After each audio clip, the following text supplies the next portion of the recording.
皆さんごきげんよう、上川薫です。今回取り上げる話題は日本の政治、自民党総裁選が行われようとしているのですが、そこに出馬表明する小泉進次郎氏の会見が大いに話題になりました。その記者会見においては、フリージャーナリストがあなたが総理大臣になって G7 に出席したら知的レベルの低さで恥をかくのではないか。そのような趣旨の発言を行いました。これが非常に失礼極まりない質問だとして、まずインターネット上で話題になったのですが、それと同時に小泉進次郎氏のその返しの言葉にも注目が集まりました。さらにその次の段階として、小泉進次郎氏の返しが非常に的確だったことから、最初に質問したその人物は、小泉陣営が雇った、もしくは用意した仕込みだったのではないか、そういった意見が出て、それに賛同する集団があります。今回はこの一連の出来事を紹介するとともに、果たして仕込みだったと主張する集団のその意見は果たして妥当なのかについて検証していきましょう。それではまずどのようなやり取りがあったか、そこからこの動画を始めます。9月6日、小泉進次郎氏、自民党総裁選立候補表明を行いました。そこでどのような内容が語られたかは、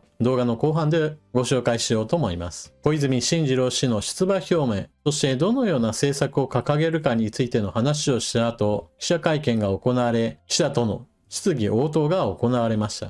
その中で自称ジャーナリストの田中隆作氏が小泉進次郎氏に質問を行います。彼の発言を聞く前に彼がどのような考えを持っているのか、普段の X の様子をご紹介しておきます。田中隆作氏の発言。喘息持ちの女房が苦しそうに息をするようになった。早く病院に行けばよかったのに、家計を考えるといけなかったのだ。医療費が高いから。日本をこんなにしてしまった自民党政治を呪う。安倍自民に政権を献上した野田を呪う。この言葉からわかるのは少なくとも彼が自民党の支持者ではないことは明らかでしょう。また、医療費について政権に対する不満を述べているわけですが、この人物、ご高齢ですから、彼の奥さんも決して窓口負担が高いような人物とはちょっと思えません。日本の国民皆保険は、後期高齢者の場合であれば、いわゆる現役世代に比べて窓口負担が下がるようになっています。そして、小泉進次郎氏個人についてもこのような発言をしています。進次郎のバカっぷりを記者クラブメディアが書かなくても、いずれ BBC が伝えてくれるだろう。続いて、小泉進次郎よりも小泉京子の方がはるかに良識があって政治センスもあるんじゃないかな。きょんきょんごめんね。進次郎なんかと比べて。と、このように発言を行っています。さて、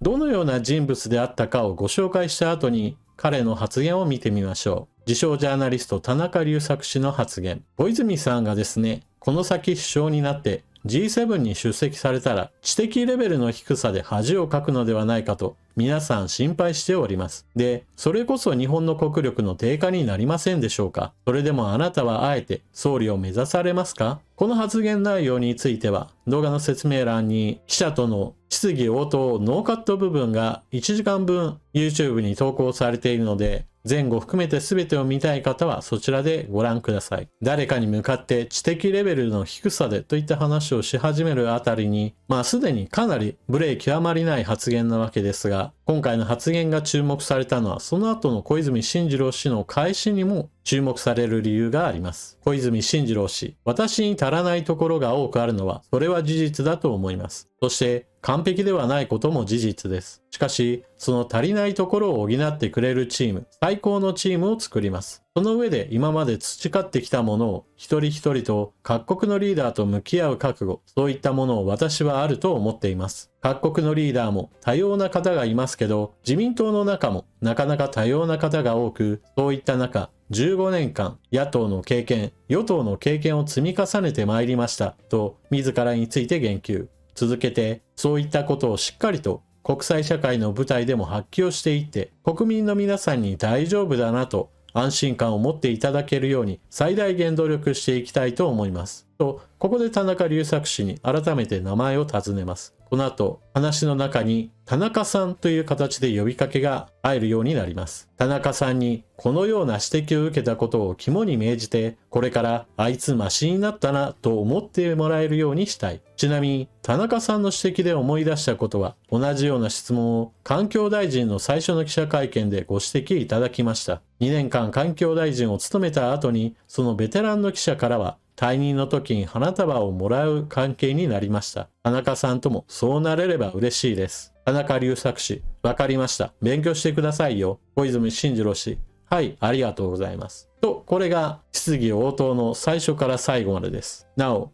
この前段の部分としては、質疑応答においては、まずは各社報道機関の政治記者が質疑応答で質問を行い、回答を行うといった時間が続きました。その後で、フリーのジャーナリストらにも番が回ってくることとなり、その中で田中隆作氏が発言をしたものです。どのような人物がこの質問を行ったか、そして小泉進次郎氏がどのような返しをしたかというこの全体像を見た場合において、果たしてこれを仕込みだと思うでしょうか。私はこのやり取りを仕込みだと言っている人は、おそらく田中隆作氏がどのような人物であったかを全く無視していると思います。そして無視した上で、小泉進次郎氏が自分の株を上げるためにこのような話をするような人物を置いたのだであるとか、もう完全にシナリオができていて、手元のペーパーには模範回答が事前に書かれていて、それを読んでいるんだというような主張を行う人もいます。しかし、彼自身は普段の言動として反自民や反自民党政治家といった立場を貫いているような人なので、小泉氏の方からこのような質問をしてくださいといったような依頼を受けるような人物ではありません。彼が小泉氏の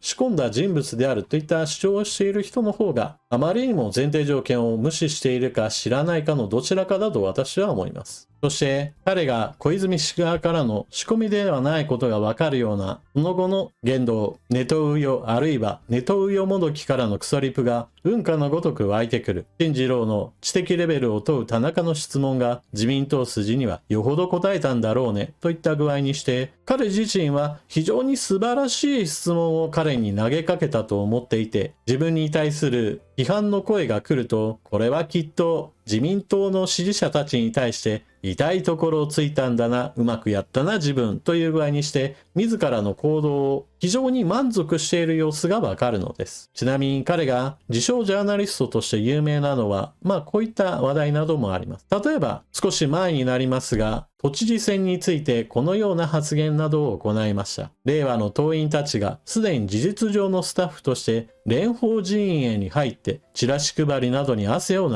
している。あとは山本太郎が蓮舫応援のマイクをいつ握るかだとこのような発言を行っています。これは都知事選に出馬した蓮舫氏、演説を行う際の音響設備が届いたのですが、それが令和新選組が使っているものと同じことだった。そのことを見て、これは蓮舫陣営に令和陣営が応援に入ったんだなと発言しているものです。彼の政治スタンスとして反自民ですから、当然のように蓮舫さんの応援という気分もあったし、さらには令和も彼にとっては味方だという考え方です。そのため蓮舫プラス令和という組み合わせが彼にとっては喜ばしいものと映ったのでしょう。しかし彼のこうしたデマ発信はあっさりと否定されます。令和新選組の公式アカウントから令和の音響設備が蓮舫陣営に届いたは事実ではありません。先日蓮舫陣営から音響の業者紹介を依頼され、断る理由はなかったので紹介しました。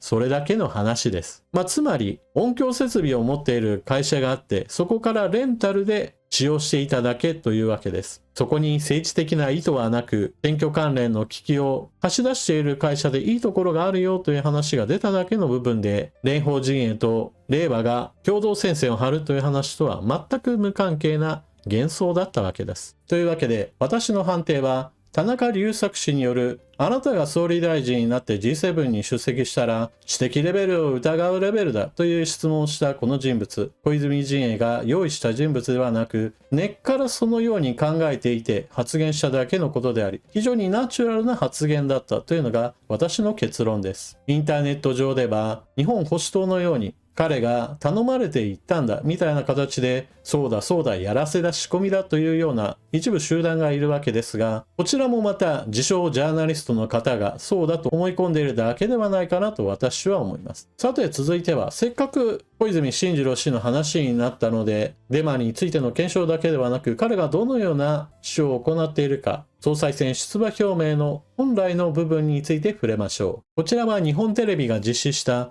自民党の党員を対象とした支持率調査です。上位は石破氏、小泉氏、高市氏、上川氏、そしてその他、小林氏、林氏、河野氏、青山氏といった具合にして続いていきます。最初の投票において過半数を得るような候補者はおそらくはいないでしょう。ですから、どれだけ上位に食い込んでいくか、決選投票へ進んでいけるかといったところを、自民党の総裁選のこれからの議論にかかっています。なお、安全保障問題で多くの人が推している高市氏は3位ですが、これでも少しずつ上がってきて3位に上がってきました。以前の党員調査においては、支持率が 10% 程度だったといったところが報道されたこともあるので、改めて評価は高まっているところです。そして、小泉氏のどのような政策を掲げるかについて記事が出ています。小泉進次郎氏、立候補表明、できるだけ早期に衆議院を解散。小泉進次郎氏は、岸田総理大臣の後任を選ぶ自民党総裁選挙に立候補することを表明し、総理総裁になったら、できるだけ早期に衆議院を解散し、中長期の改革プランについて国民の信を問うと述べました。冒頭、小泉氏は、自民党が真に変わるには、改革を唱えるリーダーではなく、改革を圧倒的に加速できるリーダーを選ぶことが必要だと述べました。その上で、長年議論ばかりを続け、答えを出していない課題に決着をつけたい。総理総裁になったら、1年以内に実現する改革と中長期を見据えた改革の方向性を説明する。そして、できるだけ早期に衆議院を解散し、中長期の改革プランについて国民の信を問うと述べました。また、改革の前提になるのは政治の信頼回復だとして政治と金の問題を受けて党から議員に支給される政策活動費を廃止するとともに国会議員に支給される旧文通費、現在の調査研究広報滞在費の使い道を公開し、残った金額の国庫への返納を義務付ける考えを示しました。さらに、政治資金収支報告書に不記載があった議員を次の選挙で公認するかどうかは、説明責任を果たしてきたかや、地方組織の意見などを踏まえ、新たな執行部で厳正に判断する方針を示しました。そして、政治資金問題の当事者となった議員は、国民への説明責任を果たし、選挙で信任を受けるまで要職に起用しないと述べました。一方、経済政策をめぐっては、聖域なき規制改革を進めるとして、成長分野のスタートアップや中小企業に人材が流れる仕組みを作るために解雇規制を見直し、リスキリングや学び直しの環境整備を進めると説明しました。一定の年収を超えると配偶者の扶養を外れるいわゆる年収の壁は撤廃し、働いている人には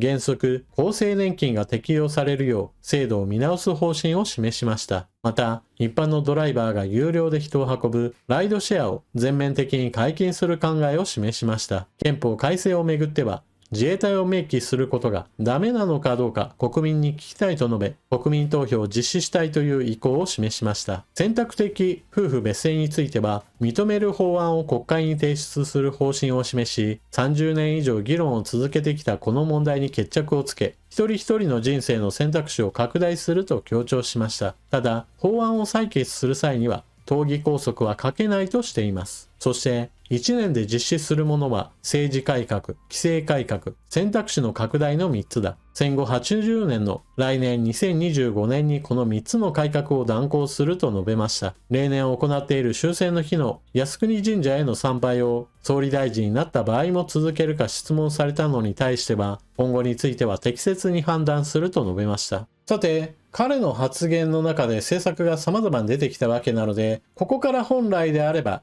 記者はこの政策についてこのように言われていますが、しかし、どこどこの教授やもしくはどこどこの学者はあなたの意見と違ってこの政策を実行するとこんな問題が発生しますよ。果たしてこの政策について進めるのが良いのでしょうかみたいな発言をして質疑応答を深めるといったことが私は正当的な発言だと思います。そういった意味では勉強せよといったフリージャーナリストこそ小泉進次郎氏の語った政策の中で突っ込むべきポイントを探して質問するべきだったのではないかと私は思います。それはそれとして皆さんの中でここで掲げられた政策の中でこれについては反対だといったものも当然出てくるでしょう。人それぞれの考え方は違うもので必ずのように誰にとっても賛成できるような政策集が並ぶといったことは当然のようにはありません。例えば私の場合だと国内の政治、経済についての話はしているけれど安全保障問題についての言及が全然ないといったことをちょっと残念に思います。例えば、この問題であれば、原子力潜水艦を保有すること、その議論も進めるべきではないかと話している人もいますし、他の候補者の場合であれば、防衛費の増大に伴う増税をもうやめて、経済成長に伴う税収アップで増税という明確な財源を求めないというような政策を掲げた人もいます。岸田政権の進めてきた政策にどのような今後の展開があるかについて言及することも必要でしょう。ただ、私が話している安全保障問題というのは、どこの国においてもそうですが、基本的には国民の関心事としては低い順位となります。どの国においても、まず自国内における経済や政治課題についての解決策を提示し、それによって国民の支持を得られるかどうかを探るというのは、どこの国においても同じことです。ですから、政治改革を行うことについて、まず自民党総裁選で最初に話し合いが行われるのは、当然のことでしょう。この件に関しては、茂木氏がまず最初に政策活動費について廃止すると述べたことから、まずはそこから議論がスタートしたことにより、小泉進次郎氏もこれに乗っかって、政治改革を行うことを表明しました。この流れはおそらく止められないでしょう。なんで岸田政権にいる間においてそれが実施できないんだといったところがツッコミポイントとなるわけで、それこそ阻んできたのは誰なのか、そして阻んできた人の後ろにいる大物の元政治家の存在といったものが本来であれば追及されなければなりません。そのことについて処理ができなかったからこそ、岸田政権では政治資金の規正法がゴミみたいな改正しかできなかったという大問題を引き起こしたわけです。ちなみにこれまでは伊藤博文が最も若くして総理大臣になったと言われていますから、明治維新というのがどれだけ若い人たちのパワーによって成し遂げられたかといったところもちょっと感じる話題です。といったわけで今回の動画はここまで。動画の入り口としては、小泉氏に対する知的レベルを問うような発言といったところから話題が始まったわけですが、小泉進次郎氏が掲げる政策についてもご紹介しました。あなたは進次郎氏の掲げる政策についてどのようなことを思われるか、合わせて感想コメントよろしくお願いします。それでは動画を最後までご視聴いただきありがとうございました。チャンネル登録していない方はぜひともチャンネル登録していってください。そして動画が面白かったな、役に立ったなと思われる方は他の方に紹介したり、スーパーチャットでねぎらってくれると嬉しいです。それではまた次の動画でお目にかかりましょう。またね。